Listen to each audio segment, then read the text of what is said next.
ജീവിതത്തിൽ ഉയർച്ച നേടണം എന്ന് നമ്മൾ ആഗ്രഹിക്കുന്നവരാണ്. നമുക്കൊരു നല്ല കാലം വരണം എന്ന് നമ്മൾ ആഗ്രഹിക്കുന്നവരാണ്. നമുക്ക് നല്ല കാര്യങ്ങളും നന്മകളും എപ്പോഴും കിട്ടണം, അനുഗ്രഹങ്ങൾ ലഭിക്കണം എന്ന് ആഗ്രഹിക്കുന്നവരാണ്. അങ്ങനെയുള്ളവരുടെ ദൈവവചനം പറയുന്ന ചില കാര്യങ്ങളുണ്ട്. 1 പത്രോസ് 3:10-11 വാക്യങ്ങൾ. ജീവിതത്തെ സ്നേഹിക്കുകയും ശുഭകാലം കാണുവാൻ ഇച്ഛിക്കുകയും ചെയ്യുന്നവൻ ദോഷം ചെയ്യാതെ തൻ്റെ നാവിനെയും വ്യാജം പറയാതെ തൻ്റെ അധരത്തെയും കാത്തുകൊള്ളട്ടെ.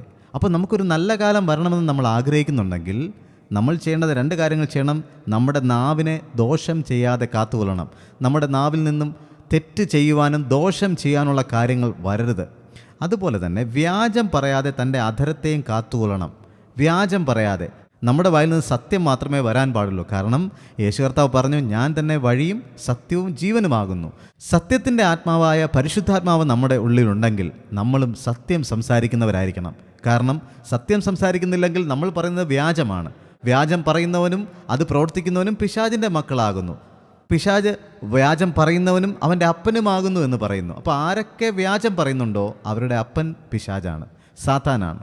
അതുകൊണ്ട് നമുക്ക് ദൈവമക്കൾക്ക് വ്യാജം പറയാതെ നമ്മുടെ അധരത്തെ കാത്തുകൊള്ളാം. നമ്മുടെ വായിൽ നിന്നും തല പോകേണ്ടി വന്നിരുന്നാലും ജീവൻ പോകേണ്ടി വന്നിരുന്നാലും സത്യം മാത്രമേ നമ്മൾ പറയാവൂ. തൊട്ടടുത്ത വാക്യം, അവൻ ദോഷം വിട്ടകന്ന് ഗുണം ചെയ്യുകയും സമാധാനം അന്വേഷിച്ച് പിന്തുടരുകയും ചെയ്യട്ടെ. അപ്പോൾ നമുക്കൊരു നല്ല കാലം വരണം, ജീവിതത്തിൽ അനുഗ്രഹമാകണം, ജീവിതത്തിൽ പുതിയ പുതിയ നന്മകൾ വരണം എന്ന് നമ്മൾ ആഗ്രഹിക്കുന്നുണ്ടെങ്കിൽ ദോഷം വിട്ടകന്ന് നന്മ ചെയ്യുന്നൊരു സ്വഭാവവും സമാധാനം അന്വേഷിച്ച് ദൈവത്തിൻ്റെ പിന്നാലെ യാത്ര ചെയ്യുന്നവരും ആയിരിക്കണം. അങ്ങനെ നമ്മുടെ ജീവിതങ്ങളിൽ പുതിയ പുതിയ നന്മകളും പുതിയ പുതിയ അനുഗ്രഹങ്ങളും കടന്നു വരട്ടെ.